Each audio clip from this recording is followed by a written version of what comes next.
Have you ever looked at an ancient prayer and wondered if there was more to it than just words? We're about to explore a sacred text that, on the surface, is a list of 1,000 names.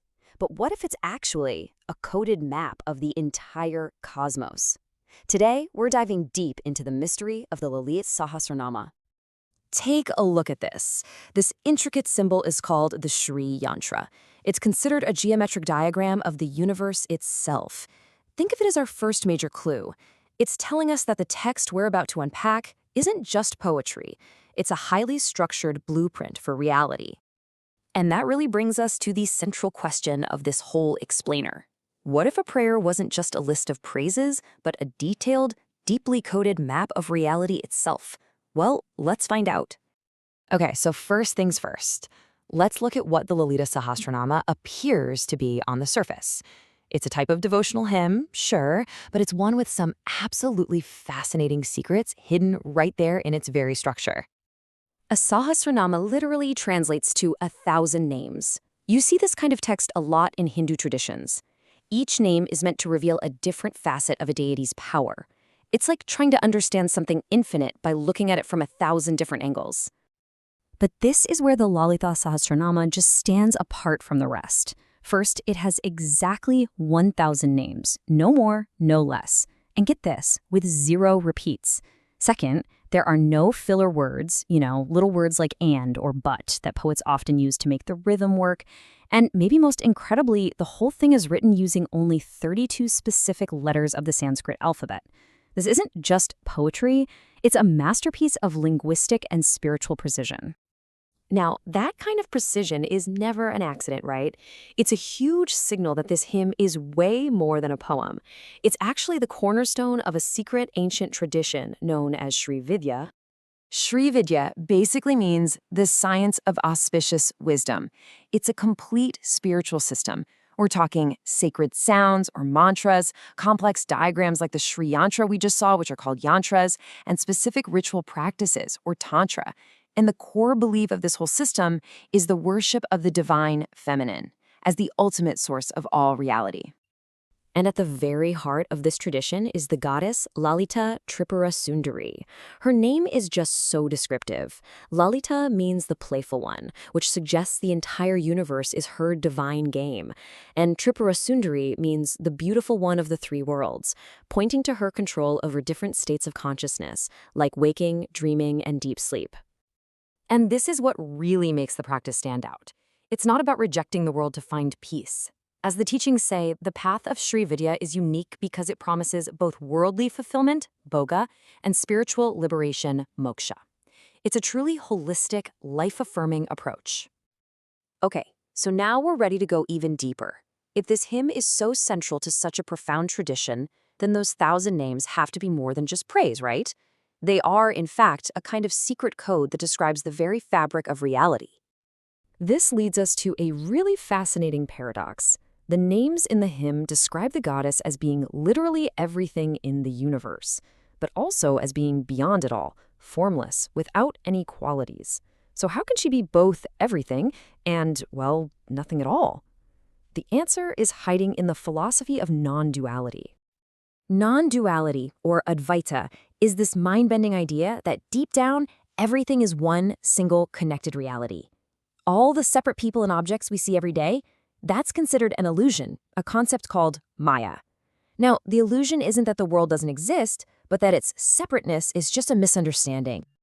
Here's the classic way to wrap your head around it. Imagine you walk into a dimly lit room and you see a snake coiled on the floor. Your heart pounds, the fear is real. But it's all based on a mistake. You flip on the light and you see it was just a rope the whole time. The snake was the illusion. That's Maya. The rope is the actual underlying reality. That's Brahman. In this philosophy, our world of separate things is the snake, and the one divine consciousness is the rope. So this one reality is seen as having 2 sides that are totally inseparable. On one hand, you've got pure, still consciousness, the light of awareness itself. This is often called Shiva. But then you have the dynamic, creative energy that makes everything happen, the power of that light to reflect and create. That's Shakti, the goddess. You can't have one without the other. Their cosmic dance is what brings the entire universe to life. And here's the thing. This cosmic dance isn't random. The Lalita Sahasranama explains that the goddess is in charge of 5 very distinct cosmic jobs, or functions, that govern the entire life cycle of the universe. These 5 cosmic acts basically cover everything. It starts with creation, moves into sustenance or maintenance, and then eventually leads to dissolution. But there are 2 more, and these are so important for us. There's concealment, that's the illusion, the Maya, that keeps us from seeing the truth. And then there's grace, the power that finally pulls back the curtain and reveals it. And this is where it all clicks back together with the hymn. These cosmic acts are literally encoded in the 1,000 names. A name like Mother of All Worlds, well, that's obviously pointing to creation. A name like the Great Illusion is describing concealment, and bestower of abundance, that speaks directly to her grace. You see, the hymn isn't just a static list, it's a dynamic description of the universe in motion. So all of this brings us to the ultimate purpose of the hymn. It's not just some abstract cosmic map. It's a practical guide for the human soul, charting a course from our everyday perception of being separate, of duality, to the profound experience of oneness. The hymn basically lays out a 2-stage journey for anyone on this path. It starts with what's called saguna worship. That means connecting with the divine through a tangible form, something you can see and relate to. But the ultimate destination is nirguna realization, which is experiencing that formless, absolute reality that exists beyond any image or any name. This beautiful, manifest form of the goddess is that first stage, the saguna aspect. It acts as a powerful focus for devotion in concentration.